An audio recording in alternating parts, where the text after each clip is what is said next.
The endless gift of nature is forever present for us to enjoy.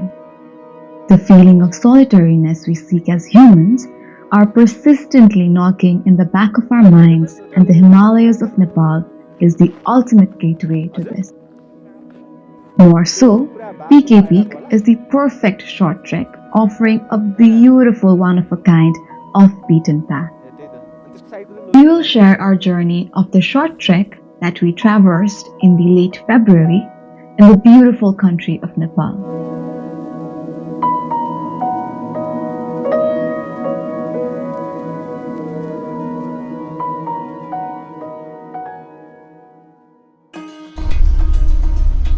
We hopped on a public jeep as early as 6:30 in the morning at Jadibuti, Kathmandu. You can contact one of these jeeps for route, cost, and the timing information. Kathmandu to Dhaap is 8 to 10 hours of drive. We arrived at Dhaap at around 3 p.m. When you arrive in Dhaap, it will be hazy. This place is known for its windy and foggy weather. If the weather isn't foggy, be prepared to be mesmerized by an epic view of Mount Number and the Kathmandu Peak. We were in the jeep for about 8 hours, I guess. We woke up at 4:30 in the morning, and yeah, we have been in the jeep from 6 a.m. to about 2 p.m. right now. So I think this is the way to Pikey Peak. I think we can walk today till Zapre. I think it's still too early to stay here, and it's already very snowy here, so I expect some more snow up in the altitude. So we are having a lunch here, and yeah, I think we'll be staying at Zapre today. The village is peaceful and not very populated. It offers a very calm ambience from the moment you arrive here. When we arrived in Dhaap, there was no electricity, and this was one of the biggest problems throughout the trek. Do carry power banks if possible for camera battery and mobile charging purposes. We had momos for lunch and headed towards Chapre. During dry seasons, you can drive up to Sigani from Dhaap, but the snow had just started melting while we trekked to this region, resulting in a muddy road, so we had to walk instead. It takes about an hour to reach Sigani and 1 more hour to reach Chapre by walking. This time will vary according to your pace of hiking. If you have previous trekking experience, you will find this phase of the trek easy. Chapre was no different from Dhaap. Visibility was very poor due to fog. It was dark as there was no electricity. There were about 4 to 5 hotels. We chose one with electricity, but the light went out anyway after a few minutes.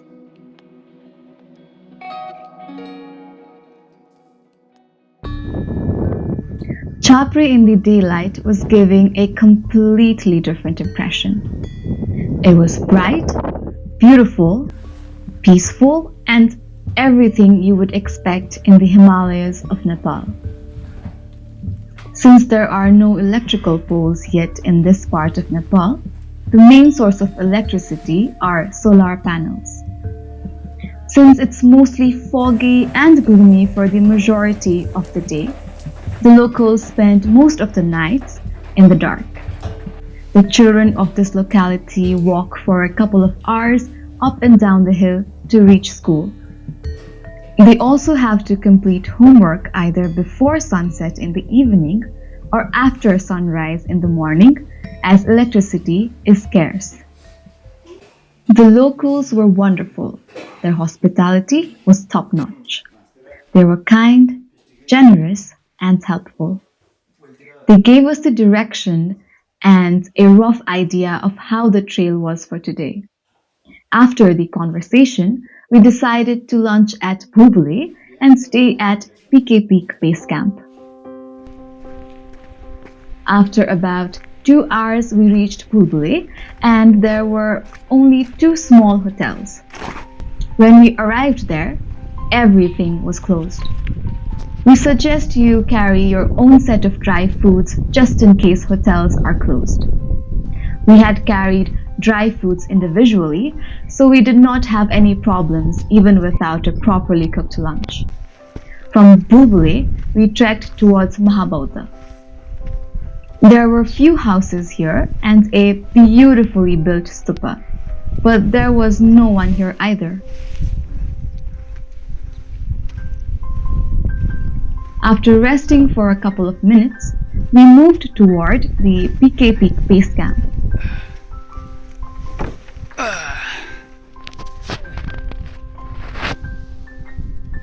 After Mahabodha, a trail full of forest starts.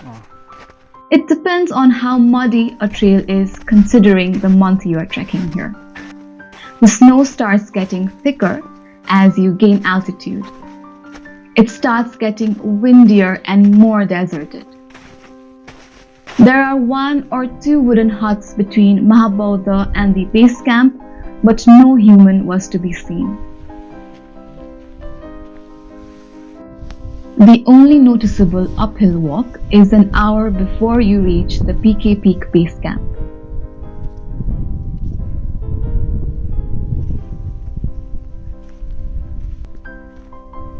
At one point, a deep snow trail starts. From there, it's about 30 minutes walk to the base camp.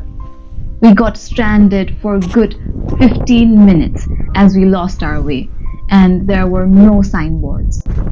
Eventually, we found the footsteps and we followed it to the base camp.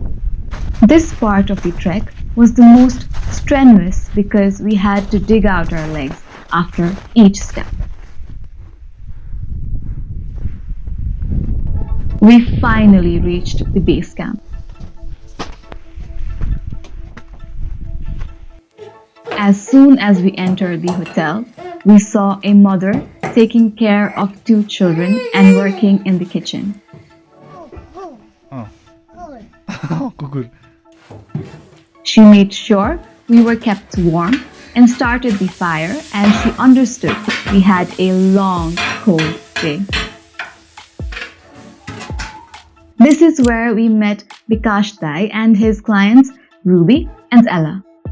It was a wonderful opportunity to have had a chance to meet them and share conversations about Nepal and England. We were the only 5 people trekking to Pikey Peak during this period. Leaving our cozy beds, we trekked to the Pikey Peak to watch the sunrise. It was windy and freezing, but our excitement to set foot on the peak had the upper hand. Ella, Ruby, Bikash Dai and we headed towards Pikey Peak Base Camp. It was completely covered with snow and dark. A dog had followed the group of Bikash Dai from day 1. It had trekked the same amount of distance as us from Dhaap and was leading the way to Pikey Peak. It was clearly not its first rodeo. As we started gaining height, we could see new mountains on our left. After all the trekking experiences we have had, one of the most important things we have learned is never hesitate to look behind your back once in a while. I love this. As we were climbing for the mountain view ahead, the early sun rays had fused with the mountain high clouds, creating a vibrant golden lining. After walking for about 2 hours, we were finally at the peak.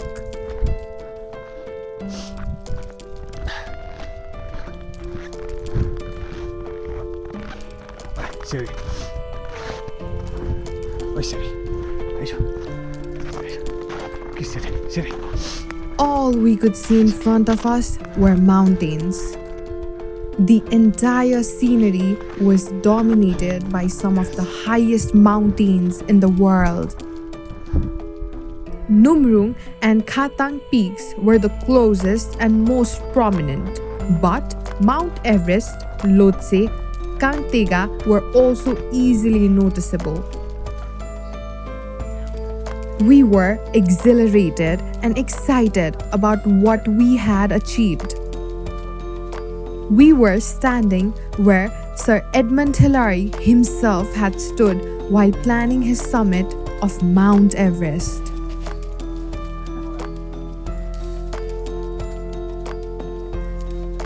Later, Bikash Dai suggested that we light up some incense sticks and pray to the Sherpa clan deity on the peak.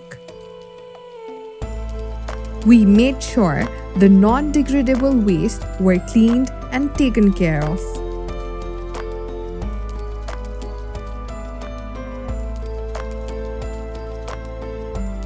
The mountain range seemed endless, the peaks were shimmering, and we took some photos for memories. We also observed the alternate trail to hike down, but it was impossible to descend. It was a huge risk as it was entirely covered by snow. So, we rather decided to return from the same route. We returned to the same hotel at the Pikey Peak Basecamp and spent time with Kusum and Changa.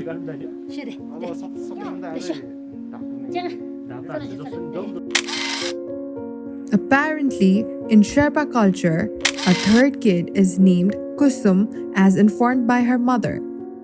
Changa translates to the full moon in the Sherpa language. He got his name following his birth on the day of the full moon.